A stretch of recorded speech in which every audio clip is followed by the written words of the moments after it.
Olá, amigos. Estamos iniciando mais um programa Esclarecimentos Oportunos. Lembramos que o nosso programa é uma realização da Sociedade Espírita Francisco de Assis.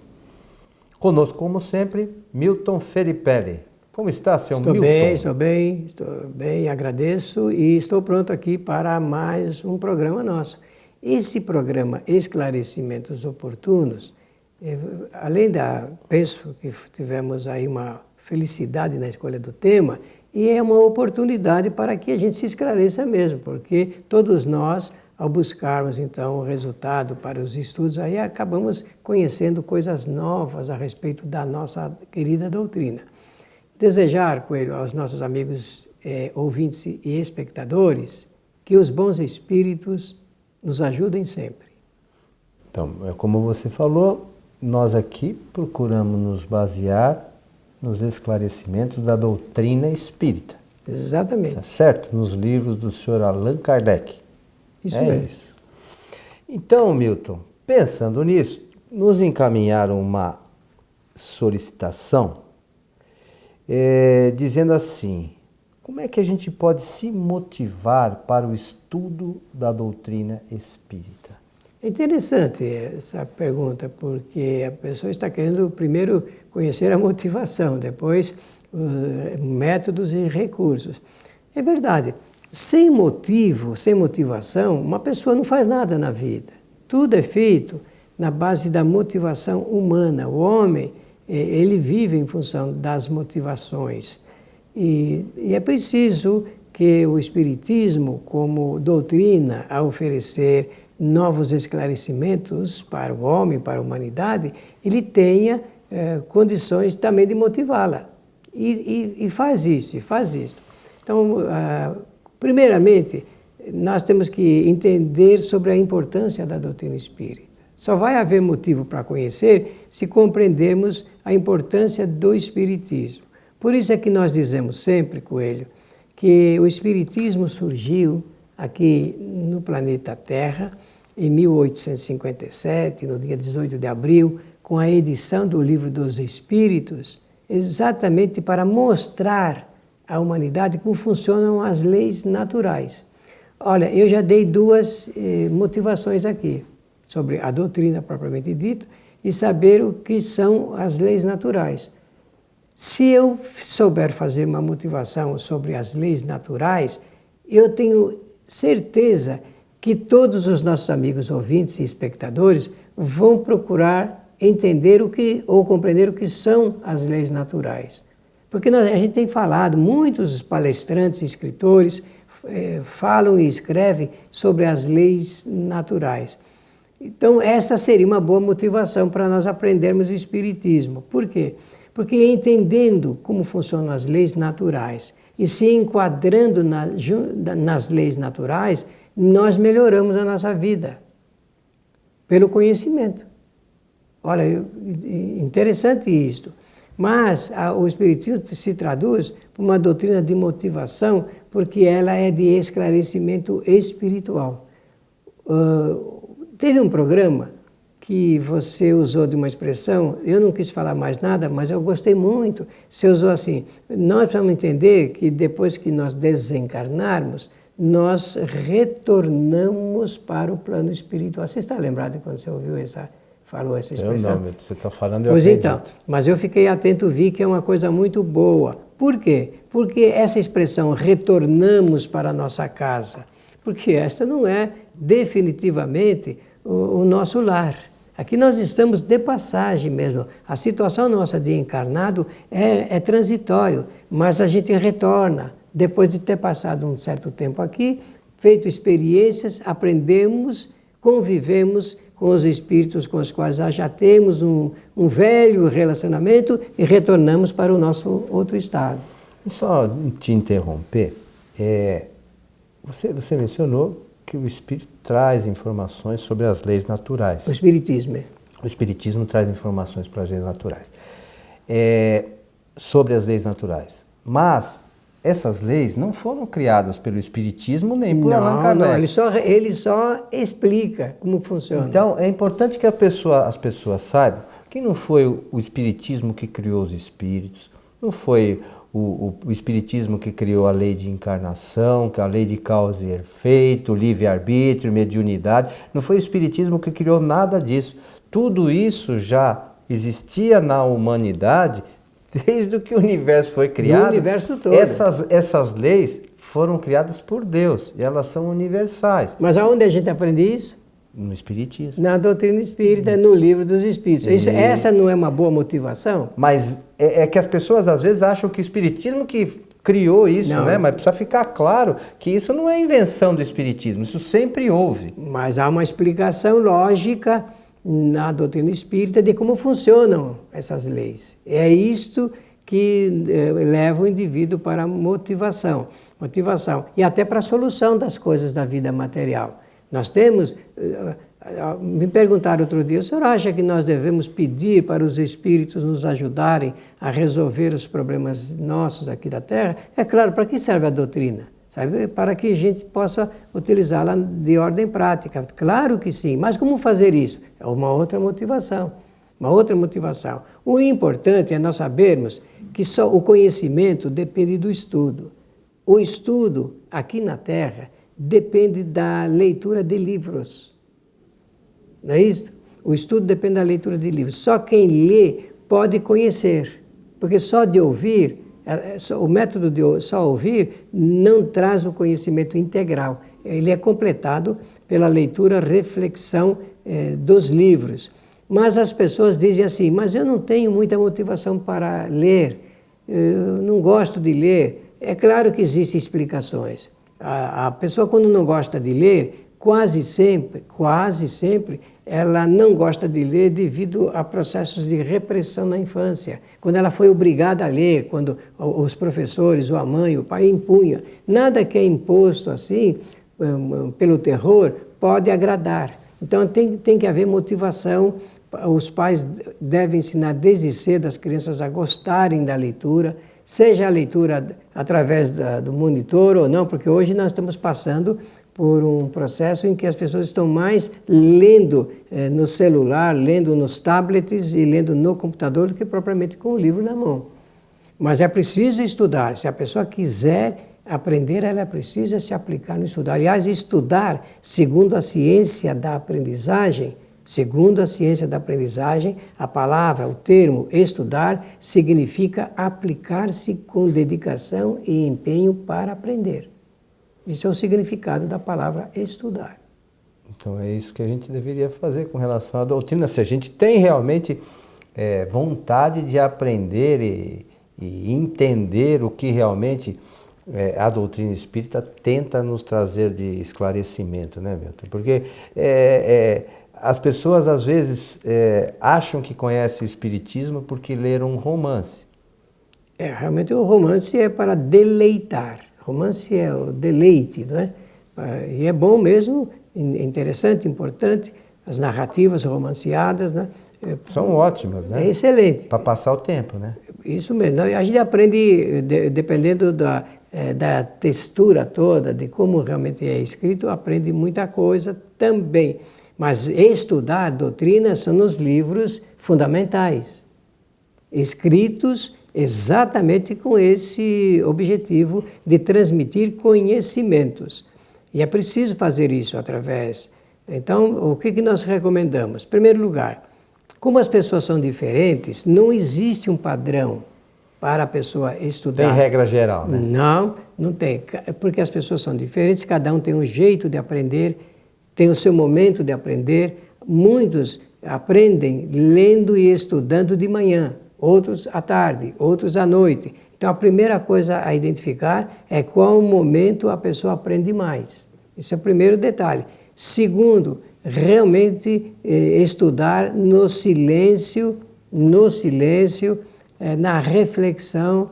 Não tem importância que não está entendendo no primeiro momento. Existem 3 fases da leitura e do conhecimento. A primeira é difusa, a segunda é quando ela começa a fazer uma análise, é analítica, e a terceira é a fase do resumo, a fase sintética, onde ela entendeu tudo e é capaz de sintetizar. Então, não se desespere, porque a quantidade de gente que tem dificuldade no primeiro momento, entender é muito grande, mas nós temos que insistir até sair desse momento chamado difuso para a fase analítica, que é quando a gente começa a analisar.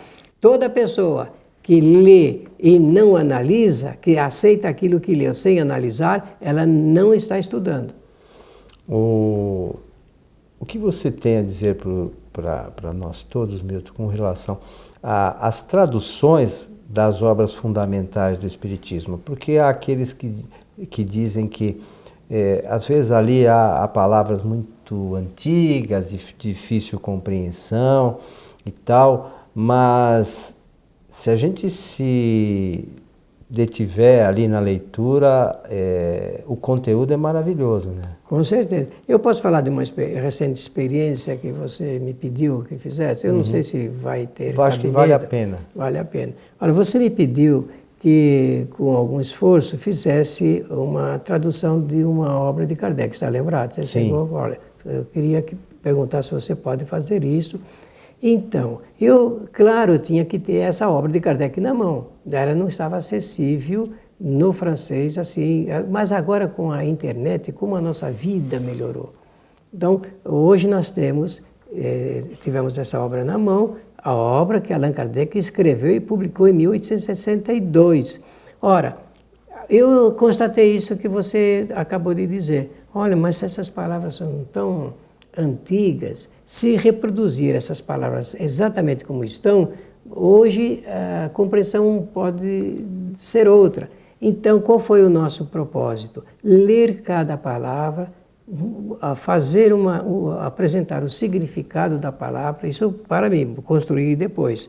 E também substituir as palavras mais antigas por palavras modernas que possam ilustrar e as pessoas compreenderem. Então eu vivenciei isso, está pronto, não é, como você sabe, e sinceramente acho que será uma contribuição para mostrar como nós podemos fazer isso que você acaba de mencionar. É um livro que o Milton está dizendo, depois a gente fala o nome, mas nós esperamos com esse livro disponibilizar para todo mundo que queira, né, Milton? Esperamos também imprimir alguns exemplares para fazer uma distribuição gratuita, e aqueles que quiserem eventualmente, que nós vamos disponibilizar depois isso em nosso site, em PDF, e aquele que quiser baixar isso e imprimir também, pode ficar à vontade, porque o nosso objetivo aqui é sempre de fazer a divulgação da doutrina da melhor forma possível, segundo o nosso entendimento e as nossas possibilidades, né, Milton? Olha, e essa obra que Kardec publicou em forma de brochura, ela é um repertório da síntese do Espiritismo. Quem quiser ter a síntese da doutrina espírita, terá essa oportunidade. E nessa tradução do Milton, eu acho que vai estar bastante inteligível, né, Milton? Sim, perfeitamente. Está de acordo com a modernidade, inclusive, sem alteração daquilo que você costuma insistir e falar do conteúdo, da preservação do conteúdo. Lamentavelmente a gente não consegue ainda fazer isso com todas as obras, porque o volume é muito extenso e requeriria aí um tempo bastante vasto, né, Milton? E a gente ainda não dispõe de todo esse tempo para fazer isso de uma forma que todo mundo possa ter acesso de uma forma simples. Mas quem sabe no futuro breve a gente consiga fazer isso. Enquanto não conseguimos, nós estaremos sempre à disposição nos nossos sites para qualquer esclarecimento sobre algum ponto, né, que os nossos amigos, nossos companheiros que nos assistem e nos ouvem tenham dúvidas, né, Milton? Com relação às questões doutrinárias. Mesmo essa apresentada aí, esse grau de dificuldade de ler, refletir, estudar, entender e compreender, nós podemos, em algum ponto, sempre ajudar. Por causa da experiência que nós já passamos, e quem já passou pelas mesmas dificuldades é capaz de entender as dificuldades dos nossos irmãos e, quem sabe, até fazer algumas sugestões. Então, número 1, as pessoas são diferentes, não aprendem do mesmo jeito no mesmo momento, cada um tem a sua maneira de examinar, de estudar. O importante é a pessoa criar o seu próprio método de estudo. Cada pessoa deve criar o seu método de estudo. Assim fazendo, com certeza melhora, ajuda a si mesmo para poder compreender melhor a vida. Porque o Espiritismo, o que deseja é favorecer a pessoa com informações e esclarecimentos suficientes para que cada um melhore a sua qualidade de vida, material e espiritual. O Espiritismo se propõe, porque quando nós entendemos o funcionamento da vida, fica melhor a gente entender quais são os espíritos que convivem com a gente, por que nós nascemos numa família de diferentes espíritos, com diferentes espíritos, por que alguns são espíritos que se relacionam com facilidade, outros são muito complicados. E a pessoa, sabendo disso, ela vai entender. Se ela entende, ela será capaz de suportar essas agruras do relacionamento humano dentro de uma família. E também pensando nisso, que nós, desde acho que há 5 anos, nós iniciamos o projeto Espiritismo Agora, né, Milton? Sim. Que tem lá, para aqueles que estão iniciando na doutrina, sobretudo, 37 programas. É simples, é que são alguns sites separados, mas estes programas estão no site www.espiritismoagora.com.br. Lá você vai encontrar 37 videoaulas sequenciais de 30 minutos mais ou menos cada uma, que poderão trazer os esclarecimentos sobre as bases da doutrina. Vamos dizer assim, seria esse livro que o Milton está traduzindo e já está no final, trocado em miúdos e apresentados por ele. Aqueles que querem um pouquinho mais de conhecimento, querem ampliar seus conhecimentos relacionados à mediunidade, por exemplo, aí nós já temos um outro conjunto de programas também, Espiritismo Agora, sede Mediunidade, que estão todos disponíveis para serem assistidos no nosso site www.kardec.tv. Então, conteúdo para quem quer estudar, tem. Nós temos, e tem muita gente que tem, esses são os que nós fazemos. Tem uma série de outras pessoas e outros grupos que fazem bons programas aí na internet, mas basta querer estudar, né, Milton? Não adianta achar que eu vou no centro espírita ouvir uma palestra, meus problemas acabaram. Nós precisamos, sobretudo, e aí é uma questão que talvez para um outro momento a gente fazer um programa, quando eu for no centro espírita, para participar das atividades, se eu for para ouvir a palestra, realmente ouvir, sabe? Não fica, porque a gente às vezes nota, a gente está falando e tal, a gente às vezes nota que tem gente que está olhando no relógio, puxa, deve estar pensando, eu estou com fome, né? Ou está na hora da novela, né? Uma série de coisas desse gênero. E o principal, que a gente vai lá para buscar conhecimento, para fazer reflexões para o nosso amadurecimento, para o nosso desenvolvimento espiritual, a gente perde. Né? Então, a gente deveria refletir, porque esse talvez seria um momento importante para a gente trabalhar a nossa transformação. Uma boa motivação é a própria necessidade, né? Então fica a sugestão, né, Milton? Fica assim, como você tocou no assunto ligado com o estudo da mediunidade, nas 33 videoaulas, né, que é assim que chama, dizer que o livro dos médiuns, ele tem 32 capítulos. Nesse trabalho, nós resumimos 28 dos 32 capítulos do livro dos médiuns. É um trabalho, convenhamos, interessante para quem quer conhecer mediunidade, o tema mediunidade. Meu amigo Milton, estamos chegando ao final de mais um programa Esclarecimentos Oportunos. Espero que esses esclarecimentos de hoje tenham sido oportunos para todos nós, né, Milton? Isso mesmo. Muito obrigado pela qualidade da pergunta, agradecer a atenção de todos e desejar que os bons espíritos nos ajudem sempre. E a vocês que estiveram conosco, se tiverem alguma dúvida relacionada à doutrina espírita, podem nos encaminhar por e-mail, entrando no site kardec.tv, lá tem lá o Fale Conosco, o contato, vocês podem encaminhar as suas perguntas, suas dúvidas, que a gente promete responder no tempo mais curto possível, né? Às vezes a gente demora um pouquinho, porque a quantidade de e-mails é relativamente grande e a gente não tem, também tem outras atividades, não tem tempo para ficar o dia inteiro respondendo e-mails, mas a gente gosta de atender a todos aqueles que nos encaminham as suas dúvidas, a gente procura responder, não é isso, Milton? Exatamente. Então, a você que esteve conosco, esperamos encontrá-los em nosso próximo programa. Até lá!